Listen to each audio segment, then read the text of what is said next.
Are you people able to see the slide? Yes, Di. Okay, okay. So, this is a syllabus of the Bhagavad Gita actually. Okay, for the UGC NET exam. Okay, so we will first of all learn. So first of all, we will discuss the introduction of the Bhagavad Gita, then the definitions of the yoga, which are described in the Bhagavad Gita, and their relevance to and the scope. Then the essentials, the meaning of the terms like Atma Swarupa, Sthit Pragya, Sankhya Yoga. That comes, Sankhya Yoga is actually the chapter 2nd. Then about the chapter 3rd, which is about the Karma Yoga. Then the Sannyas Yoga and the Karma Swarupa, and about the Sakam and the Nishkam Karma. Then we will discuss about the Sannyasa, the Dhyana Yoga, which comes in the chapter 6. Then about the nature of the Bhakti, which is described in the chapter 12. Then the means and the goal of the Bhakti Yoga, the Trigunas and the modes of the Prakriti. The 3 kinds of the faith and food, which is described in the Bhagavad Gita.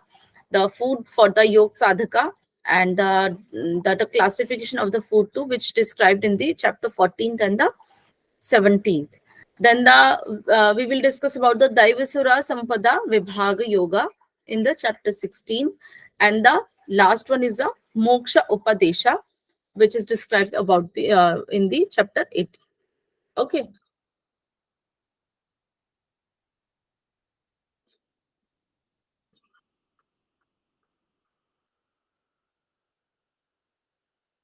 Okay. So this is about the general introduction of the Bhagavad Gita. You everyone know कि Bhagavad Gita is a most popular actually scriptural text in the world, and it's about the Sanatan Dharma. Actually, it is a Smriti. There are the Smriti. If you remember, if in the previous you learn about the Vedas, there are the 4 Vedas. है ना? The 4 parts of Vedas are the Smriti, है ना? So this is a Smriti part of the Vedas actually. So Bhagavad Gita is a book which is actually written by the Maharishi Ved Vyasa, and it is actually a part of the Mahabharata. And Mahabharata is what? Mahabharata is also one of the 2 itihasa uh, which are in our Sanatan tradition. Second one is the Ramayana. So Mahabharata is one of the largest basically. Okay. So Bhagavad Gita is a part of the Mahabharata. And in this, there are the teachings of the Sri Krishna. Okay. Somebody wants to come.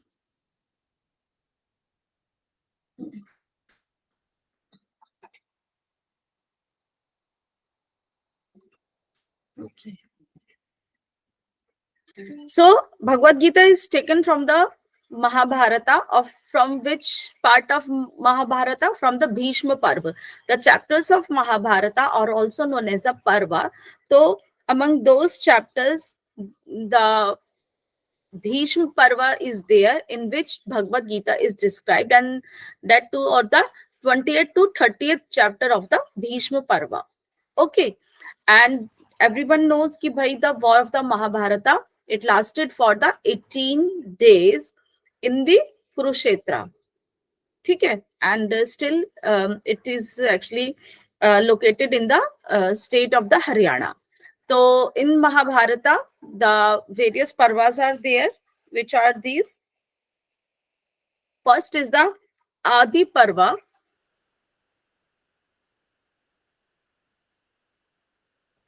Let me scroll the screen. Yes, the total 18 chapters are there in the Mahabharata. So 18 chapters are also known as the Parvas. Second is the Sabha Parva. Third is the Vana Parva. Fourth is the Virat Parva. Fifth is the Udyoga Parva. Sixth is the Bhishma Parva. In Bhishma Parva, it is Bhagavad Gita is a part of this Bhishma Parva. Okay, seventh is the Drona Parva, eighth is the Karna Parva, ninth is the Shalya Parva, 10th is the Satupikri Parva, 11th is the Stri Parva, 12th one is the Shanti Parva, 13th is the Anusana Parva, 14th is the Ashwamedhika Parva, 15th is the Ashrama Vashika Parva, and the 16th is the Maushala Parva, 17th is the Maha Prashthanika Parva, and last one, 18th one is the Swara Gaurahana Parva.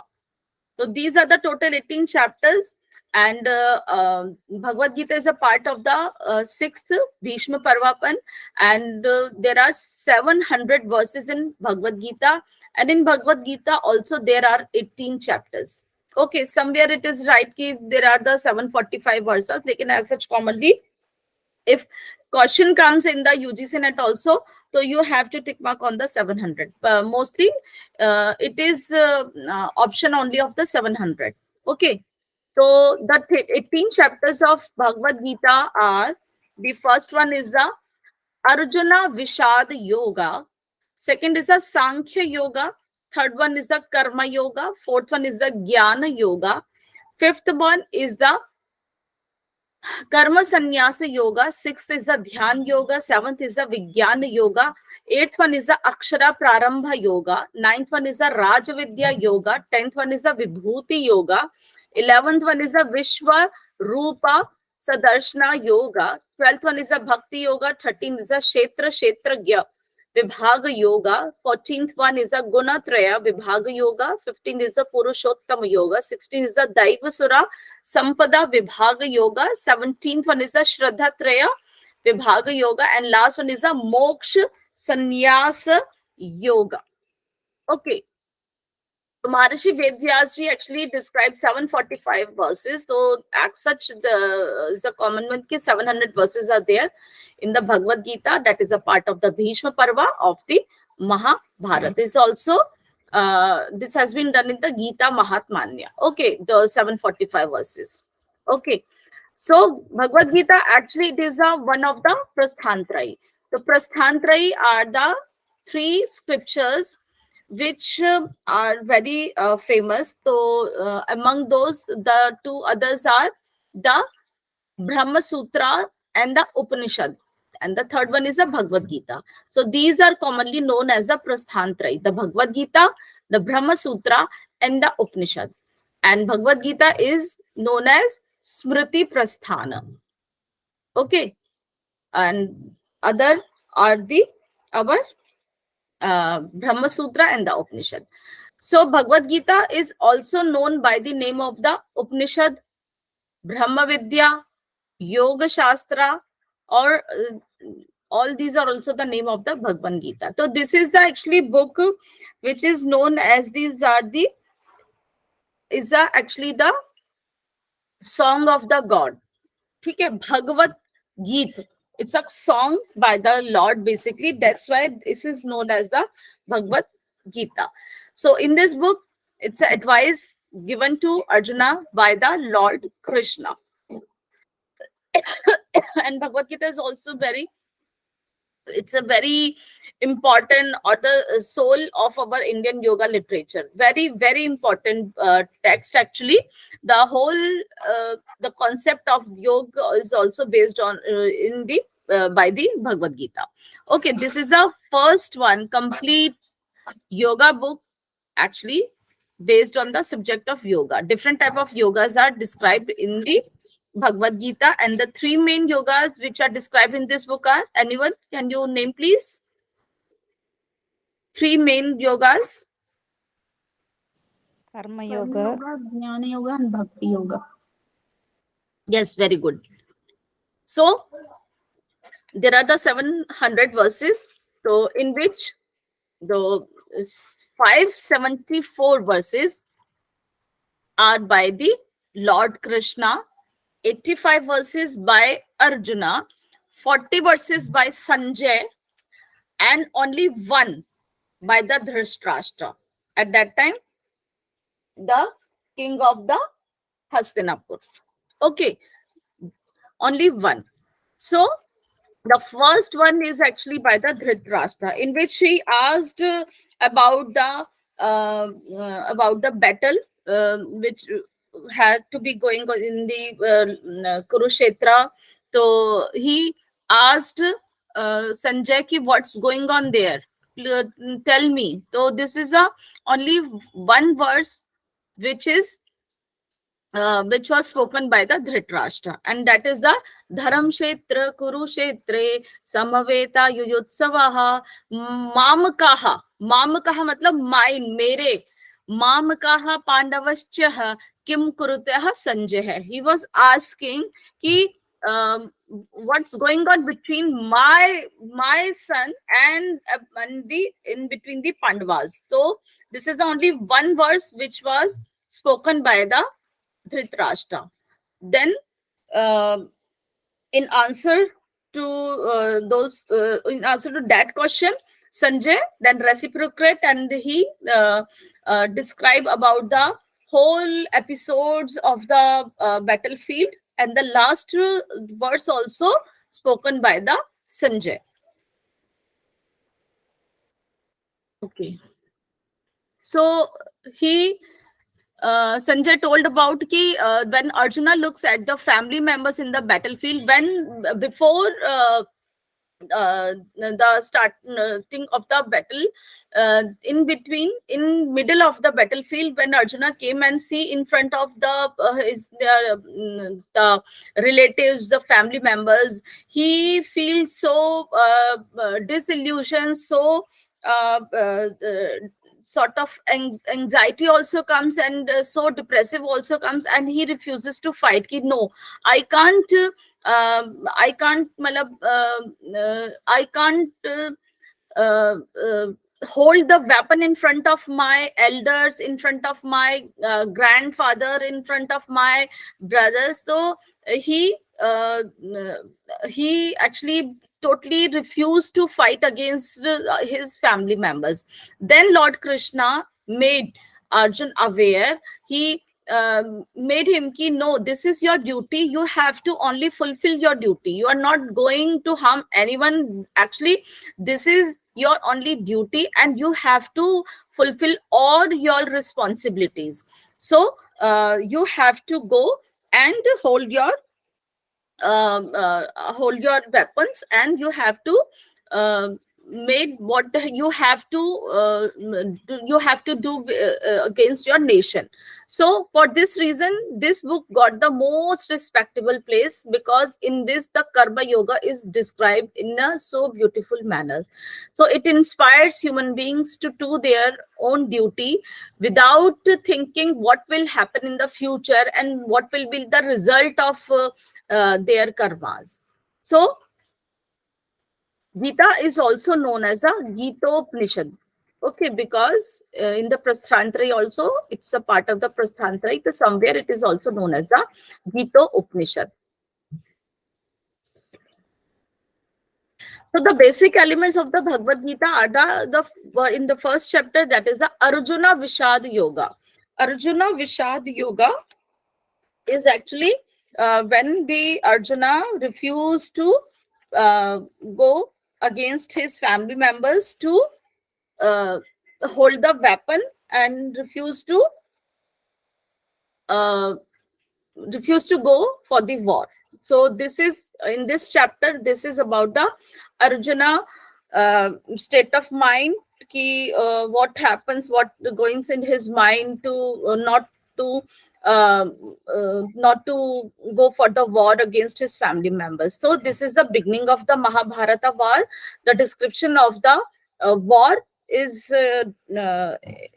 specified in this chapter in the Arjuna Vishad Yoga, and it's also described what the Arjuna grief. Okay, then the second chapter is about the Sankhya Yoga. Second one is the Sankhya Yoga.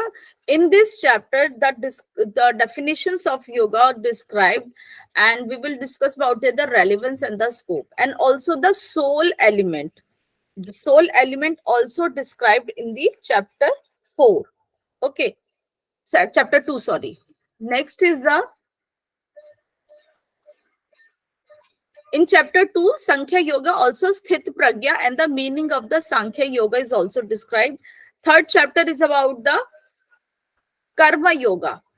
Third chapter is Karma Yoga, in which we will know what is actually the karma, and the Lok Sangraha is also described. Fourth chapter is about the Jnana Karma, the Sannyas Yoga. In this, the yoga tradition, the Sannyas Yoga, the nature of the karma, types of the karma, and the result of the karma is there. Then the Varna Sharna division also there. Then the method of the performing Yajna. Then the description of pranayama also described in this fourth chapter of the Jnana Karma. Fifth chapter is about the Karma Sannyasa Yoga. Sixth is about the Atma Sanyam Yoga. It's about the Yoga Ruddha practitioner. Then the suitable place and the posture for the yoga, control of the mind through practice, and the dispassion of the Bhyas and the Vairagya.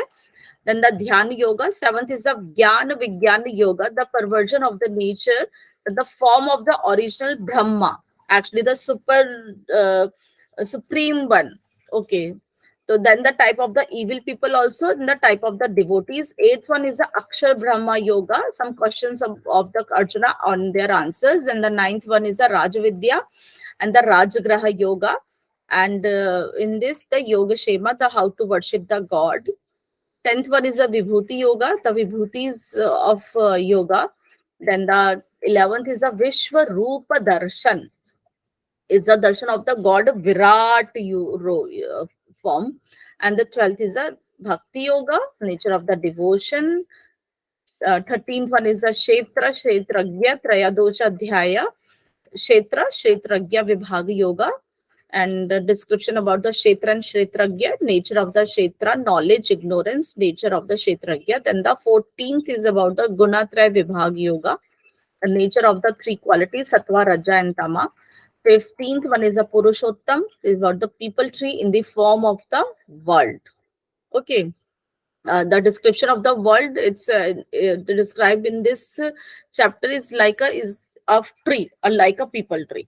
And the 16th chapter is the Devasura Sampada Vibhaga Yoga, about the divine wealth, demonic wealth. Then the 17th chapter is the Shadatraya Vibhag Yoga, the worship according to the faith, the three-way diet, threefold yagya, threefold penance, threefold donation. And then the last one is a Moksha Sannyasa Yoga, about the reunition, 5 reasons for the completion to the deeds, and the threefold knowledge, threefold doer, threefold intelligence, threefold dhriti, and threefold happiness, and the nature of salvation. The first chapter is about the Arjuna Nostalgia Yoga. And there are the 47 verses. And this is actually the starting of the war. The description in this chapter is there. So the Dhritarashtra basically asked Sanjay to describe the events happen in the battlefield. Okay. So the Pandava and Kaurava armies, they were standing in front of each other in the Kurukshetra, also known as a Dharma Kshetra, because that was a war between the Dharma and the Adharma. That's why this is also known as a Dharma Kshetra. Then the sound of the conch actually, which was held by Arjuna, then asked Krishna, who was his charioteer, to park his chariot in between the two armies in middle of the battlefield. Then the actually from here the Bhagavad Gita basically happens or the begins. The first verse was the Dharma Kshetre Kurukshetre Samaveta Yuyutsavaha Mamaka Pandavvaschaivaha Kim Kuruta Sanjay. Dhritarashtra asked Sanjay to actually describe what's going on there. So this is the verses by the Dhritarashtra. Then the Sanjay narrates actually, and in this chapter also Arjun grief described, which is Arjun becomes a grief stricken when he saw the his grandparents, his teachers, son, grandsons also in front of the battlefield, and he thought they are going to die in this battlefield. When we will actually what's the point of then winning this battlefield if how can we be happy by killing our own family members, our own people? So he becomes grief stricken while seeing his family members, and he refused to hold the weapon in front of his relatives. So, and asking them not to fight with them. So he brings down his vehicle.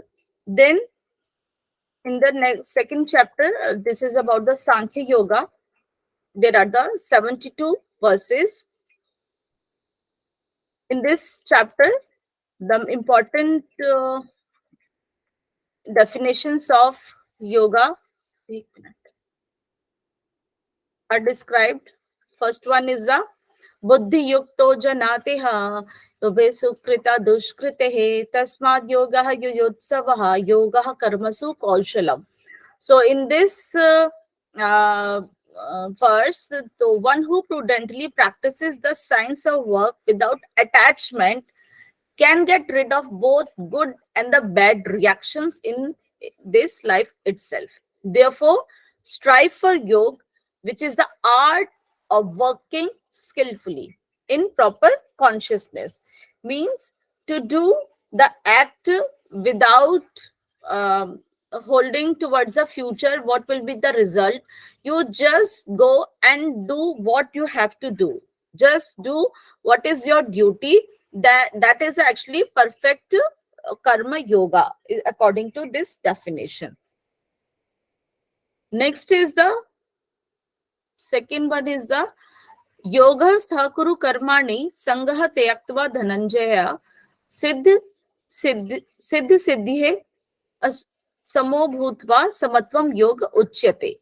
So in this verse also, the translation of this verse is the be steadfast in the performance of your duty, O Arjuna, abandoning attachment to success and failure. Such equanimity is called yoga. You should not get actually okay. You have to do your performance in any situation. You have to perform very well, whether there is a cold or there is a hot, whether you get the reward or you will get the you will not get, and you will failure.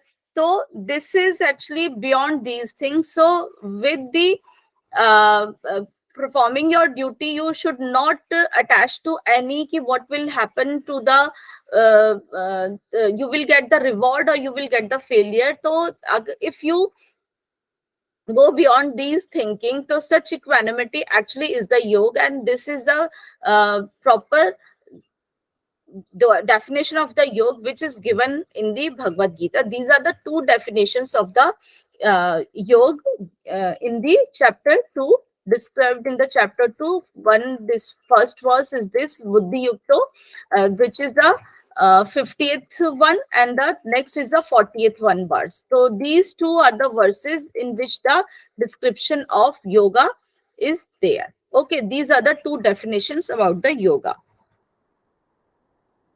Many times these questions actually come. First one is the yoga karmasu kaushalam, and second one is the samatvam yoga uchyate.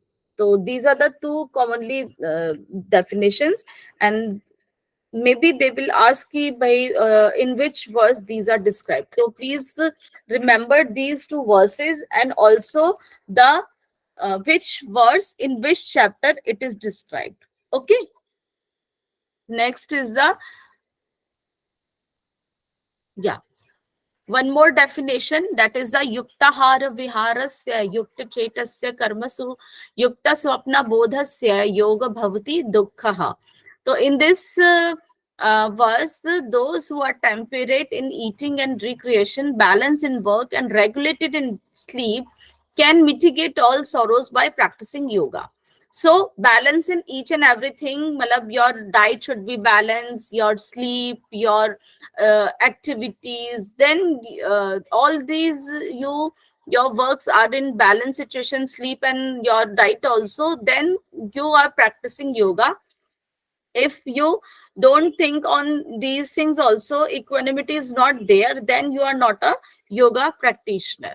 So you have to follow these things. This is the 17th verse of the 6th chapter. Okay. Next is the 23rd verse of the 6th chapter is the Tama Vidya Dukha Sam Yoga Vivayam Yoga Jnanam Sa Nischena Yoga Yukto Yoga Nirvana Chetasaha. This is actually the state of the severance from the union with misery is known as the yoga basically. This yoga should be resolutely practiced with determination, free from pessimism. So these are the following definitions about the yoga, but the first two definitions about the samatvam yoga uchyate and the yoga karmasu kaustam, these are the main important definitions. In other verses, some description about the yogas are there, so that's why they are written here. Okay, but first two are very important. You have to remember those verses also, and especially their verse number. Okay. Then 29th one verse of the chapter 6 is the Sarva Bhuta Samatvam Atmanan Sarva Bhutani Chatmani Ikshate Yoga Yukmanaha Sarvatraha Samadarshanaha. So the true yogis uniting their consciousness with God, see with equal eye all living beings in God and God in all living beings. So the relevance and the scope of all these, so hai ki, actually these are very special from the spiritual point of view, and from the every aspect of life, even what we are doing, है ना, while studying also, while during gaining the knowledge also, during the devotion, it's actually about the karma yoga, the bhakti yoga, and the gyan yoga. So all these verses tell us about these three yogas: the karma yoga, the bhakti yoga, and the gyan yoga. We will get knowledge by these verses. What is the actual knowledge? What is about the supreme being? What we have to do? How should be our act? That should be without any attachment, without any feeling what will be the result, without the attachment of that the result of that fruitfulness, we should not attach to any result actually, so through which all round development of the human being is possible. So these actually help in all types of yoga to achieve these: the karma yoga, the bhakti yoga, and the jnana yoga. Now the description of Atma Swarup in Gita. The Atma Swarup description in Gita is actually in this 19th verse of the chapter 2nd. Chapter 2nd is about the Sankhya Yoga. Na? So in the chapter, in verse 19, Ya evam veti hantarama yash chainam manyate hatam vibhutau na vigyanaho nayam hanti na hanyate. So neither of them is in the knowledge. The one who thinks a soul can slay and the one who thinks a soul can be slain. For truly the soul neither kills nor can it be killed. And everyone knows that soul is actually the formless. It can't be destroyed. It can't be created by anyone. So this is about the soul, which is present in all human beings.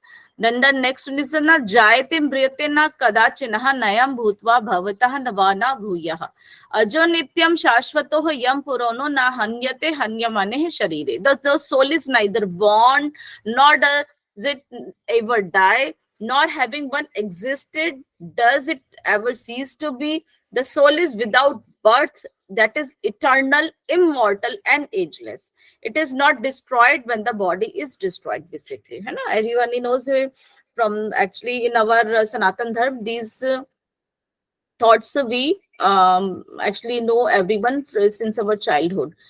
In the next verse, it's about also the soul. Just a second.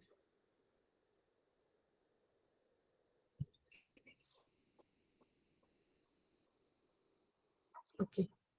In the 22nd, इस वसानसी जरानी ही यथा विहानि है नवनी ग्रंथ है नरो परानी तथा श्रानी वेनिहा विज्ञान है नयानी संयति नवानी देही. As a person sheds worn out garments and wears new one, है ना, like in after times we remove our the old one and change the new ones. So likewise at the time of the death, this soul actually worn out this body and enters into a new one. So soul is actually immortal. Our body he is only worn out at the time of the death, and soul remains the same. It changes only the body.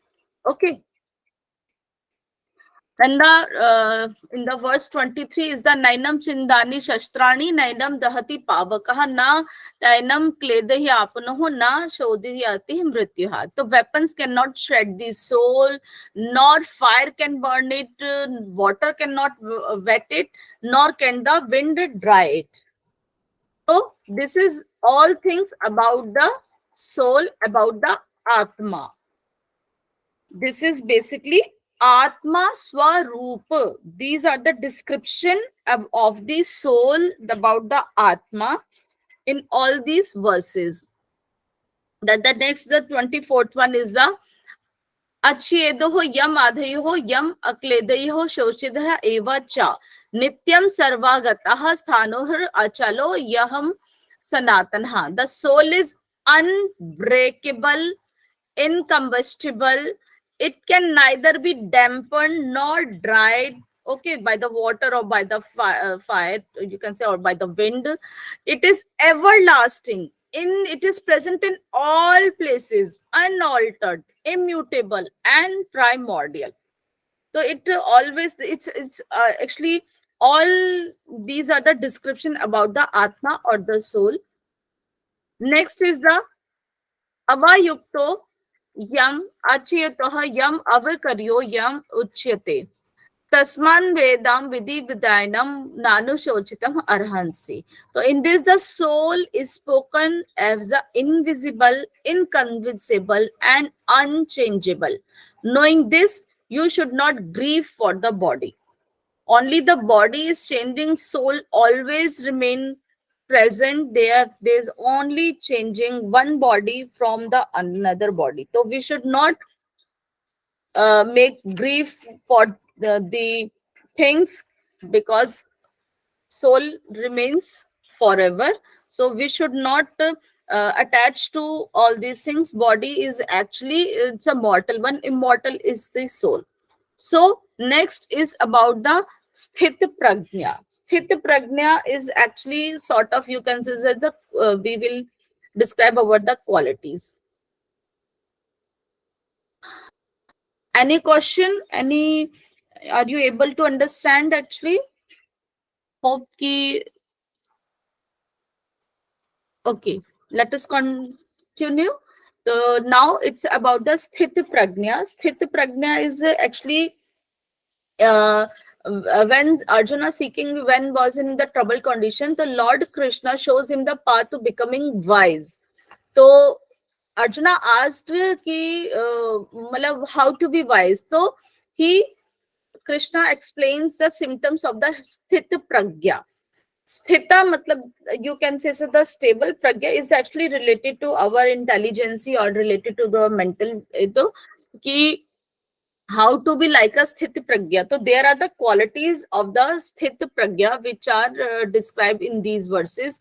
So Arjuna uvacha sthit pragyasa ka bhasha samadhi sthasya keshava sthita deham kim prabhashetah kim asita vrajeketa kim.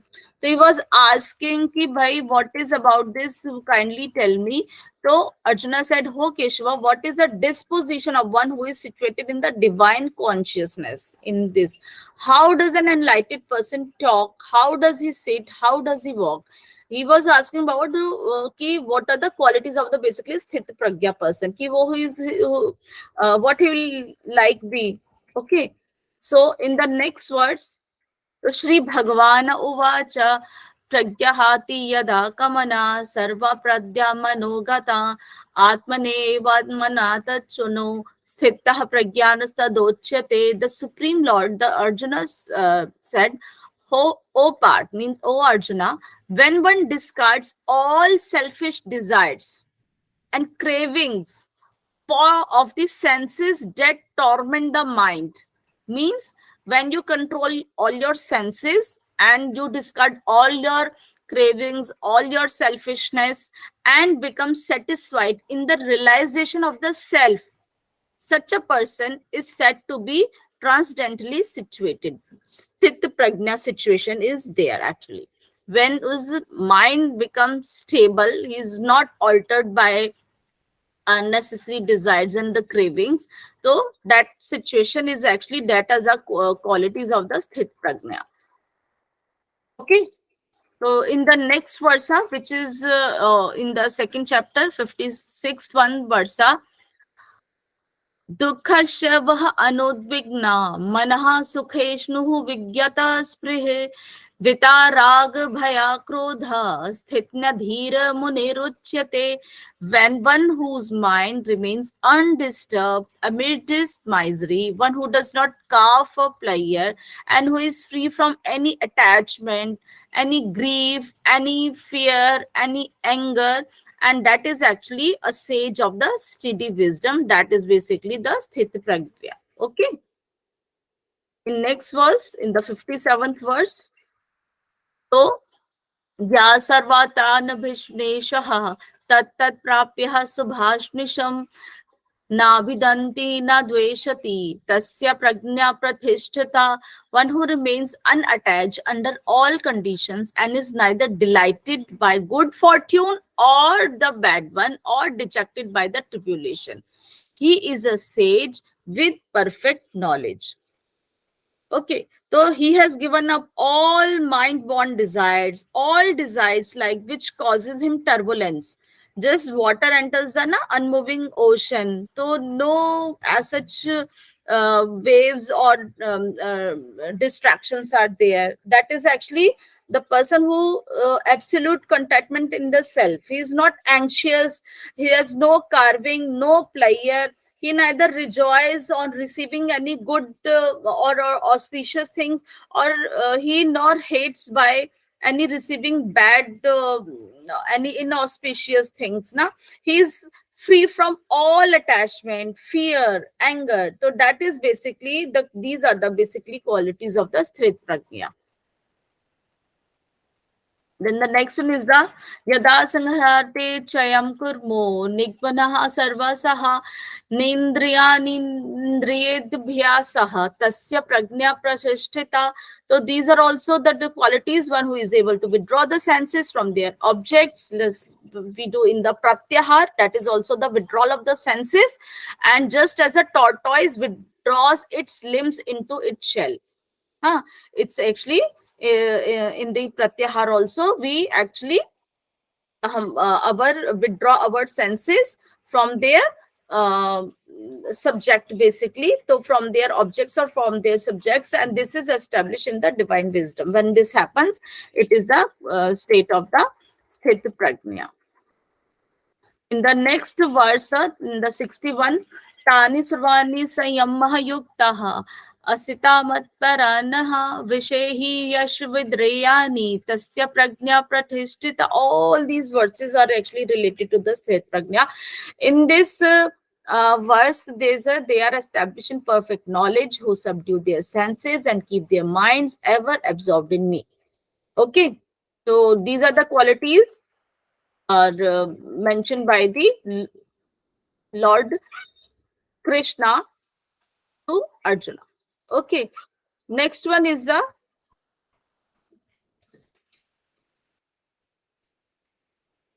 ध्यायन्तो विषायन् पुंसः संगस्तेषु विजृते संगत संजयते kamah krodhabhijayate. While contemplating on the objects of the senses, one develops attachment to them. है ना? Attachment leads to what? The desires, and then from again the desires arises the anger. This is actually vicious cycle which then gives rises to different desires and the anger in our. So we have to basically to control our senses by contemplating. अगर तो we develops some desires, some angers. So we have to control our senses first of all, so that our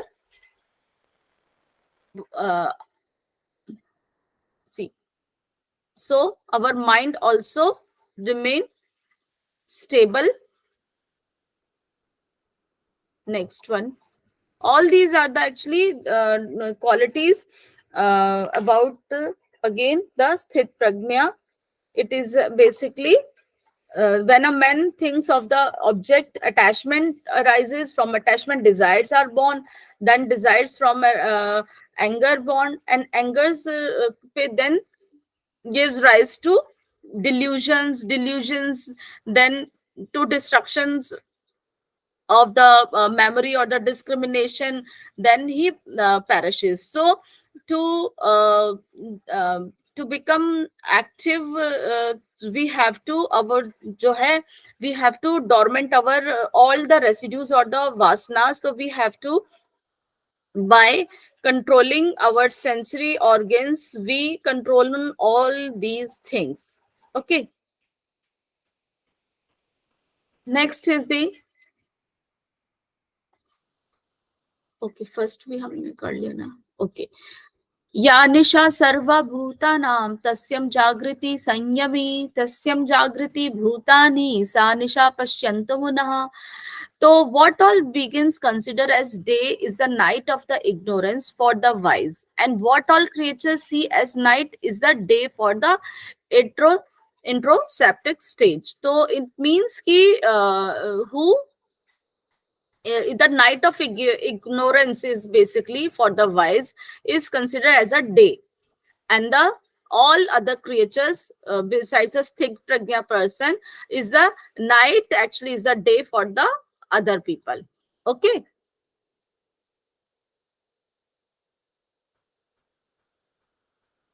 next is the third chapter, that is about the karma yoga. There are the 43 verses in this karma yoga.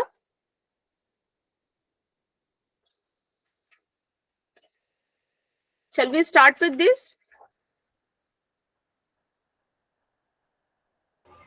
Yes, ma'am. Okay. So the description of the karma yoga in these in the different verses are there. In the 47 verses is about the karmane vadikarasite ma paleshu kadachanaha ma karma falatehur bhurma te sango satkarmani. So you have the right to perform your prescribed duties, but you are not entitled to the fruits of your actions. You have to do just your duty without thinking about what will be the result. Never consider yourself to be the cause of the result of your activities, nor be attached in action. This is a very important verse. You heard it many times, and this is the described in the second chapter. This is the 47th one. Okay. Then, okay. In the third chapter, that is about the karma yoga. So, in this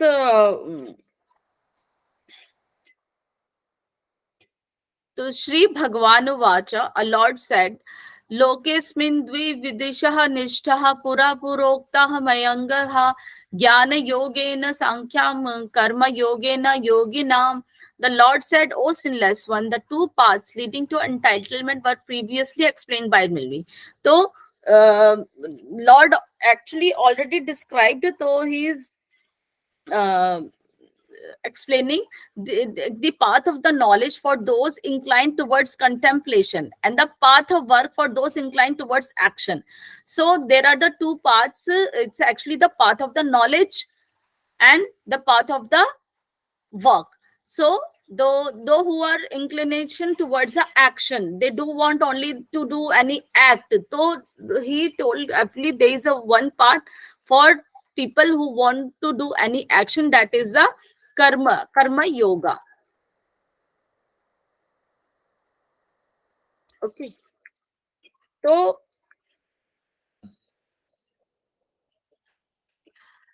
in the next verse of the fifth verse of the chapter 3, nahi kanshit kshanam api jatu trikshat karma krit karyate vashvah karma sarvah prakritihi gair gunah. There is no one who can remain without action even for a moment. है ना.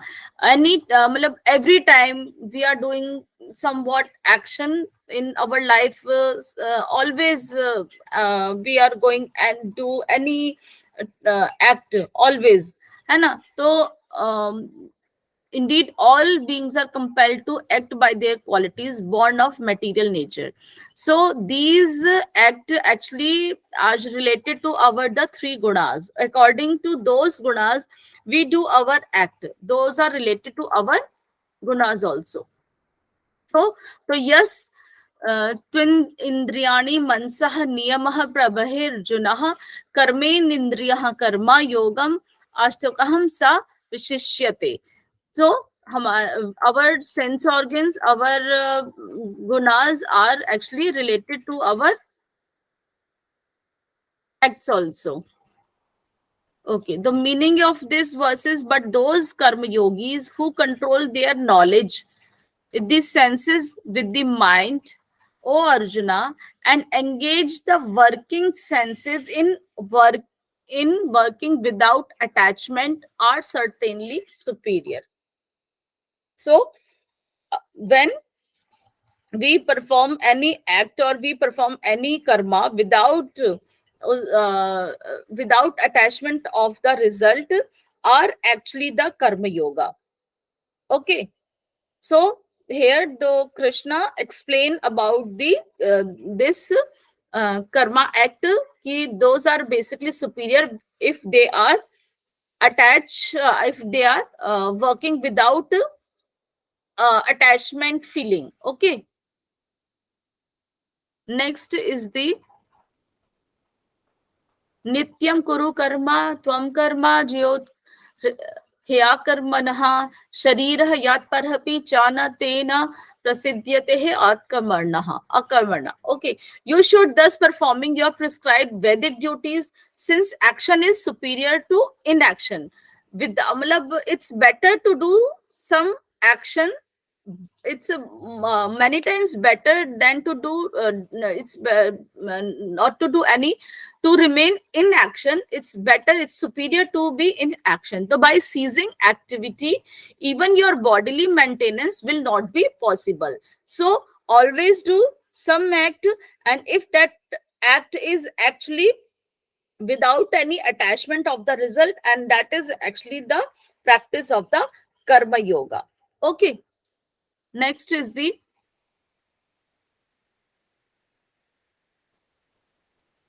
okay.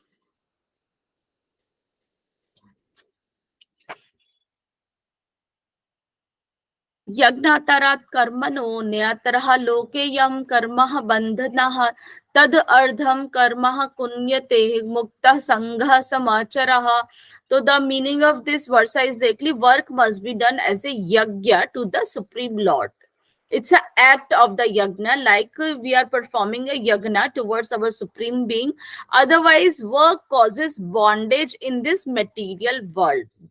Okay, therefore, O son of Kunti, means Arjuna, for the satisfaction of the god, perform your duties, perform your prescribed duties without being attached to the results. That will be actually a karma yoga.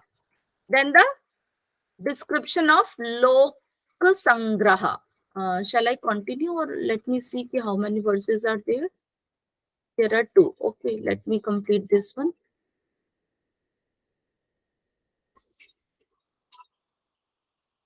Then the description of Lok Sangraha is there. Karmanavani hi sansimidaham ashmitah jana kadeya Lok Sangraham evapi samyashan karmatum arhasi. Yad yad charati shrestah tad tad evanantu janaha sa yad pramanam kurute lokastad anuvrate. So it means by performing the prescribed duties, King Janak, Raja Janak, and others attain perfection.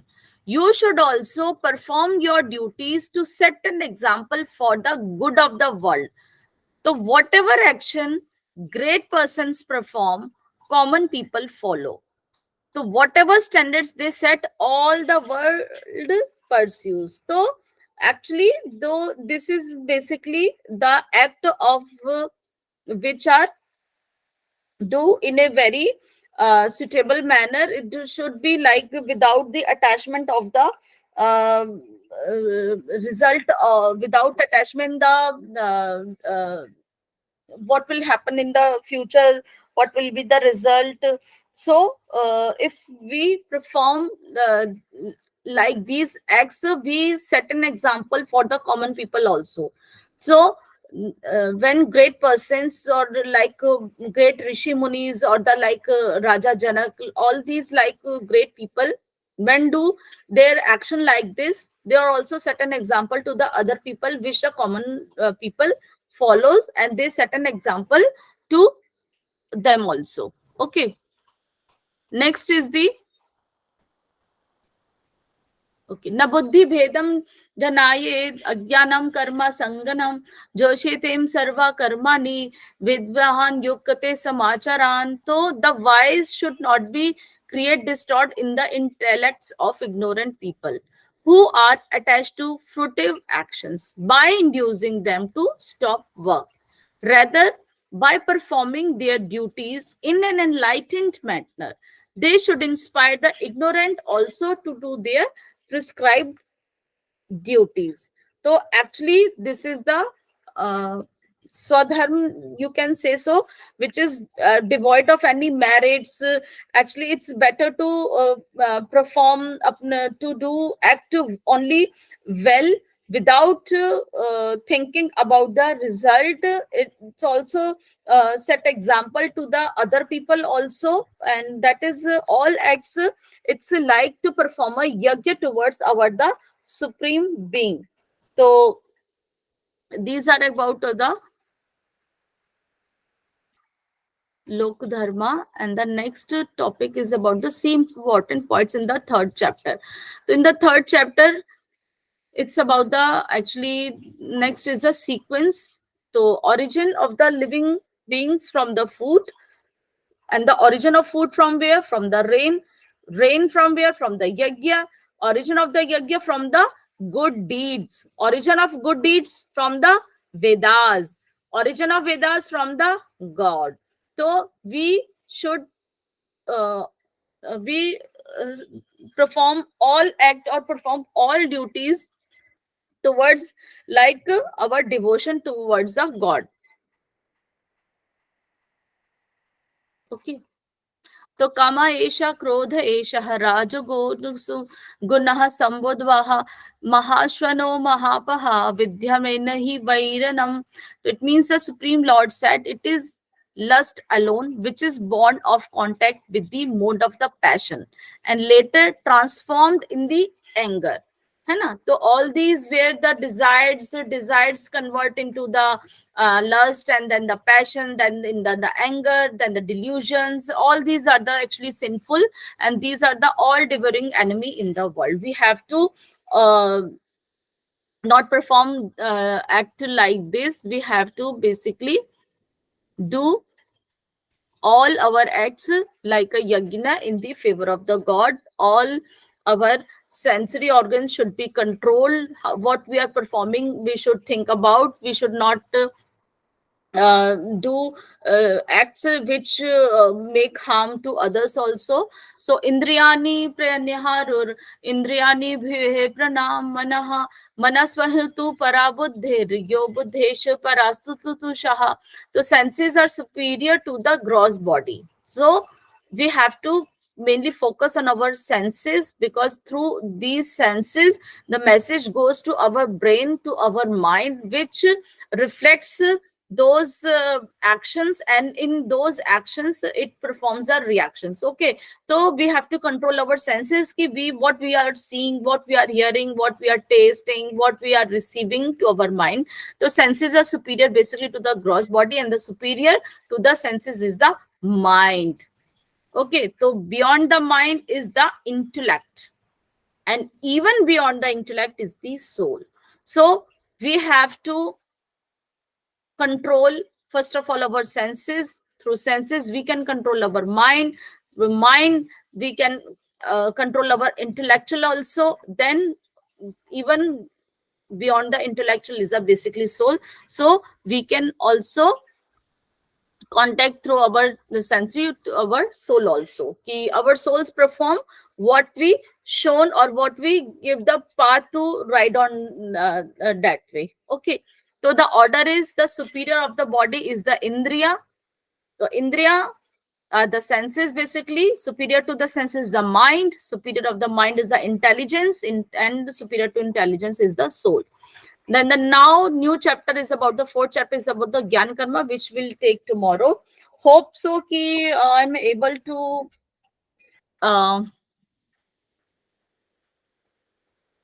just a second. Okay. Any question, any doubt? Kindly.